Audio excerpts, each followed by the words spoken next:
अध्यक्ष जी, आपने इस प्रश्न को नियम 58 में लिया, इसके लिए बहुत बहुत धन्यवाद। उत्तराखंड के युवा आपके आभारी रहेंगे। अध्यक्ष जी, ये प्रश्न उत्तराखंड के युवाओं के भविष्य के साथ उत्तराखंड के भविष्य से भी जुड़ा हुआ है और ये विषय अति गंभीर विषय है। उत्तराखंड अधीनस्थ सेवा चयन आयोग, जो कि आज सारे एग्जाम भ्रष्टाचार के भेंट चढ़ रहे हैं। 2016-17 में वीडियो का एग्जाम रद्द हुआ, जो कि अधीनस्थ सेवा चयन आयोग के द्वारा कराया गया। फॉरेस्ट गार्ड भर्ती, जिसमें खुला आपको सोशल मीडिया के माध्यम से देखने को भी मिला कि खुली इसमें धांधली हुई और 57 लोगों पर कार्रवाई करी। उसके बाद सहायक लेखाकार का एग्जाम हुआ, उसको रद्द किया गया। वन दरोगा का एग्जाम हुआ, वो कोर्ट में लंबित है। यूपीसीएल का अभी एग्जाम हुआ, उसको रद्द करना पड़ा।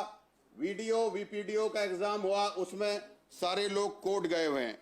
मैं आपसे ये कहना चाहता हूं कि इस उत्तराखंड के युवाओं को आपके संरक्षण की आवश्यकता है।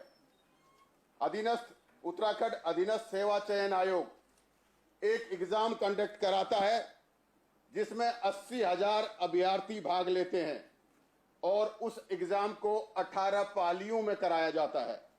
18 पालियों में कराया जाना सबसे पहले संदेह के घेरे में लाता है कि आप इतने से एग्जाम को 18 पालियों में क्यों करा रहे हैं। अगर आप व्यवस्था की बात करेंगे तो उत्तराखंड लोक सेवा आयोग ने अभी पीसीएस प्री का एग्जाम कराया, जिसमें 2,58,000 अभ्यर्थियों ने हिस्सा लिया और वो एग्जाम एक दिन में हुआ। 18 पालियों में एग्जाम कराने के बाद इन्होंने 1800 क्वेश्चंस में से रिजल्ट आने के बाद 332 सवाल डिलीट कर दिए, जिससे कई अभ्यर्थियों का भविष्य जो है खराब हो गया। मैं आपसे कहना चाहता हूं, इस आयोग ने सिर्फ इतना ही नहीं किया, आपकी सरकार को भी चैलेंज कर दिया। आपकी वेबसाइट में चल रहे, जो उत्तराखंड सरकार की वेबसाइट में जो चल रहा है, सवाल था उड़ान 1 योजना के तहत देहरादून पंतनगर के बीच हवाई सेवा संचालित करने की जिम्मेदारी किस कंपनी की थी। और सवाल में 4 ऑप्शन थे: Pawan Hans, heritage aviation, Deccan aviation. उपयुक्त में से कोई नहीं। हमारी वेबसाइट बताती है, ये आपकी वेबसाइट बताती है कि इसका जवाब है डेक्कन एविएशन। इसके अलावा और भी प्रूफ इसके पीछे लगे हुए हैं, लेकिन आयोग कहता है उपयुक्त में से कोई नहीं। जो सही सवाल करके आया है उस बच्चे को पीछे करने का काम किया है। अध्यक्ष जी, आपके संरक्षण की जरूरत है इस उत्तराखंड के युवाओं को। एक सवाल आता है, 1927 में कांग्रेस ने यह फैसला लिया, क्या फैसला, साइमन कमीशन का बहिष्कार किया जाए। तब उस सत्र के अध्यक्ष कौन थे? और उस सत्र के अध्यक्ष थे मुख्तार अहमद अंसारी, जिनका वास्तविक नाम था। और आयोग कहता है डॉक्टर मोहम्मद अली अंसारी इसका सही उत्तर देता है। ये भारत सरकार के प्रूफ हैं, जिसमें साफ साफ लिखा हुआ है कि साथियों कि 1927 में जो साइमन कमीशन था, उनके अध्यक्ष मुख्तार अहमद अंसारी जी थे। ये उसके प्रूफ हैं। आप समझिए, वीडियो बीपीडीओ का क्वेश्चन आता है, उसमें पूछा जाता है 16 महाजनपदों का प्रथम जनपद कौन था। उसका आंसर है मगध। मगध को बच्चे लिखते हैं और इस क्वेश्चन को आयोग द्वारा डिलीट कर दिया जाता है। मैं आपसे कहना चाहता हूं, परीक्षा संपन्न होने के बाद उत्तर कुंजी, इसका उत्तर मगध दिया गया और जब रिजल्ट आया तो इस रिजल्ट में स्थिति में सवाल को रिजल्ट से डिलीट कर दिया गया। आप समझिए,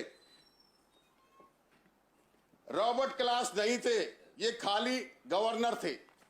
सवाल आता है, भ्रष्टाचार के आरोपों से बरी होने के बावजूद भी बंगाल का वह गवर्नर जनरल जिसने आत्महत्या कर ली थी वह कौन था? तो इसका आंसर है रॉबर्ट क्लाइव। और ये गवर्नर जनरल नहीं थे, ये इसके प्रूफ हैं और इसको सही मान लिया जाता है। एक संस्था जो मध्य प्रदेश में व्यापम के नाम पर बैन हुई, लखनऊ गोमती नगर थाने पे जिस पे मुकदमा चल रहा है, उसके द्वारा मध्य प्रदेश में 2 एग्जाम कराए गए, दोनों निरस्त हुए। उस संस्था को हमारे इस उत्तराखंड के गौरवशाली इस चयन आयोग ने यहां नामित कर रखा है। ये उसके टर्मिनेशन के मध्य प्रदेश के कागज हैं। इसके पीछे गोमती नगर में जो उस पे मुकदमा हुआ है उसके कागज हैं और इसके पीछे उस संस्था का पूरा विस्तार से वर्णन है। लेकिन बड़े दुर्भाग्य की बात है, देवभूमि, हमारी देवभूमि में यह अधीनस्थ सेवा चयन आयोग उस संस्था को यहां परीक्षा कराने के लिए बार बार ला रहा है और आरटीआई में अगर मांग रहे हैं तो कहते हैं कि भैया ये गुप्त है, इसकी सूचना हम नहीं दे सकते। मैं आपसे कहना चाहता हूं, इस प्रदेश को आपके संरक्षण की जरूरत है, युवाओं को आपके संरक्षण की जरूरत है। बीडीओ, बीपीडीओ इसका एग्जाम होता है, एग्जाम से 12 घंटे पहले व्हाट्सएप के माध्यम से सारे उत्तर निकाल दिए जाते हैं और ये सब जगह फैलते हैं। आप देखिए, ये इसके रिकॉर्ड हैं और शिकायत करने पर कोई कार्रवाई नहीं होती है। मैं आपसे कहना चाहता हूं अध्यक्ष जी, नॉर्मलाइजेशन, इस परीक्षा को सबसे ज्यादा प्रभावित करने के लिए नॉर्मलाइजेशन एक योजना ये लोग लाए हुए हैं। एक 3 पालियों में एक एग्जाम कराया जाता है बीडीओ बीपीडीओ का। उन 3 पालियों में सवाल अलग है, जवाब अलग है। एक आकलन कराया जाता है, भाई सबसे कठिन कौन सी पाली थी, तो सबका कहना है कि तीसरी पाली सबसे कठिन थी और सबसे कठिन सवाल जिस पाली में आए थे वहां की मेरिट 92.5 चली जाती है, क्योंकि वो तीसरी पाली तक सवाल उनके जिन लोगों को उन्होंने चयनित करना था उन तक पहुंच गए। और आयोग फिर इसमें भी कहता भैया नहीं, दूसरी पाली का एग्जाम सबसे जो है कि कठिन था और वो दूसरी पाली में चयनित जो अभ्यर्थी हैं, मैं आपको कहना चाहता हूं अध्यक्ष जी, बहुत गंभीर विषय है। ये देखिए, 59 वाले को नॉर्मलाइजेशन के नाम पर सवाल डिलीट कर कर जिसके 59.25 थे उसके 75% हो गए। ऐसे ही बहुत सारे लोगों के ये है, देखिए, जिसके 66 थे उसके 81 हो गए, जिसके 66 थे उसके 85 हो गए, 73 थे 92 हो गए। जो तीसरी पाली थी नॉर्मलाइजेशन के नाम पर उनके 88.2 कर दिए। जो दूसरी पाली थी उनके 10 से 13 नंबर बढ़ा दीजिए, 5 सवाल डिलीट कर दिए 5 नंबरों के, और प्रति व्यक्ति को 4.5 से 6 नंबर बढ़ा दिए गए और पूरा रिजल्ट प्रभावित हो गया। जो दूसरी पाली में एग्जाम देने वाले थे, पूरी परीक्षा में 3 पालियों की पूरी परीक्षा का लगभग 50% दूसरी पाली से लोगों का सिलेक्शन हो गया। जिन भ्रष्टाचारियों को पूर्व में सरकार ने मुकदमे लिखे हुए हैं, जब एग्जाम होता है उन्हें खुला छोड़ते हैं और उनके परिवार से उनकी भाभी का भी चयन होता है अगली परीक्षा में, उनके भाई का भी चयन होता है, और तो छोड़िए, हद हो गई कि उनके यहां काम करने वाली लड़की का भी चयन होता है कि परिवार से है। ये सबूत है अध्यक्ष जी। मैं आपसे कहना चाहता हूं, 2018 में 1 वर्ष के लिए सचिव का सेवा विस्तार होता है, आज 2022। आप ये समझिए, मैं आपसे कहना चाहता हूं, आज उत्तराखंड का युवा आपकी तरफ देख रहा है। जब हम आयोग एग्जाम देता है युवा और उसे पास कर लेता है, और आयोग अगर उसके नाम की स्पेलिंग में अगर एक गलती हो तो उसे निरस्त कर देता है, उसके मार्क्स को नहीं रखता। उसका एक भी डॉक्यूमेंट कम हो तो उसकी परीक्षा रद्द कर दे, उसका सिलेक्शन नहीं होता। आज आयोग गलती पर गलती करा जा रहा है।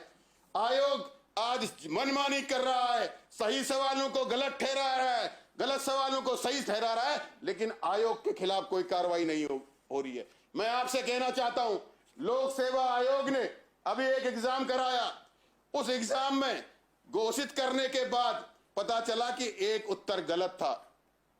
अभ्यर्थियों ने आपत्ति लगाई, लोक सेवा आयोग ने अगले दिन ही उस आपत्ति को सुनकर उस रिजल्ट को ठीक करने का काम किया। और अधीनस्थ सेवा चयन आयोग जो है, पिछले जितने भी एग्जाम करे हैं सारे कोर्ट में लंबित हैं। हजारों युवाओं ने, 3500 से ज्यादा युवाओं ने याचिका लगाई, लेकिन उन्होंने कभी रिजल्ट के बारे में कुछ परिवर्तन करने की कोशिश नहीं करी। यहां हाईकोर्ट में जो है कि वाद निलम लगे हुए हैं उच्च न्यायालय में, और ये यहां नियुक्तियों में रिजल्ट निकालने के बाद वेरिफिकेशन चालू कर दिया है। अध्यक्ष जी, मैं कहना चाहता हूं, माननीय मंत्री जी, मैं कहना चाहता हूं, आज हमारा उत्तराखंड युवा प्रदेश है। युवा नेतृत्व की बात आप कर रहे हैं, युवा सरकार की बात आप कर रहे हैं, युवाओं की आवाज आपके कानों तक पहुंचाने का काम हम कर रहे हैं। नेता सदन और माननीय हमारी अध्यक्ष जी, आपके संरक्षण की जरूरत है।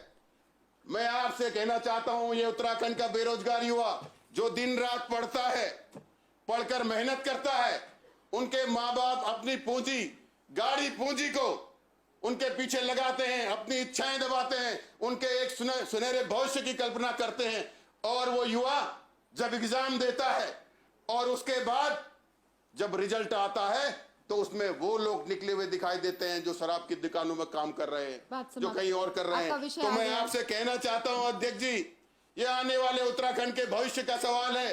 अगर ऐसे नियुक्तियां गलत होंगी तो आने वाले उन पदों पर जो बैठेंगे वो उत्तराखंड को किस ओर ले जाएंगे। और सोचिए, जिन युवाओं का अधिकार मर रहा है, जो बुद्धिजीवी युवा है, जो जीत सकते हैं, उन युवाओं के भविष्य को सुरक्षित करने की जिम्मेदारी अब आपकी है। मैं आपके माध्यम से मंत्री जी के सामने कहता हूं कि ये इतना बड़ा मुद्दा है कि इसकी जांच सीबीआई से नीचे नहीं होनी चाहिए, क्योंकि वरना उत्तराखंड में भी व्यापन जैसा असर होगा और आने वाले समय में बहुत लोग यहां परेशान होंगे। इसलिए युवाओं की तरफ से, बेरोजगार संगठन की तरफ से, जिन्होंने हजारों एप्लीकेशन सरकार को दी है, जिन्होंने बहुत बड़े बड़े प्रदर्शन हम पूरे प्रदेश में किए हैं, जिले में किए हैं, इसलिए मैं आपसे निवेदन करता हूं अध्यक्ष जी कि हम सीबीआई जांच की मांग करते हैं और इस आयोग के जो लोग दोषी हैं उन्हें तुरंत पदों से हटाया जाए, इस बात की आपसे आशा करते हैं। धन्यवाद।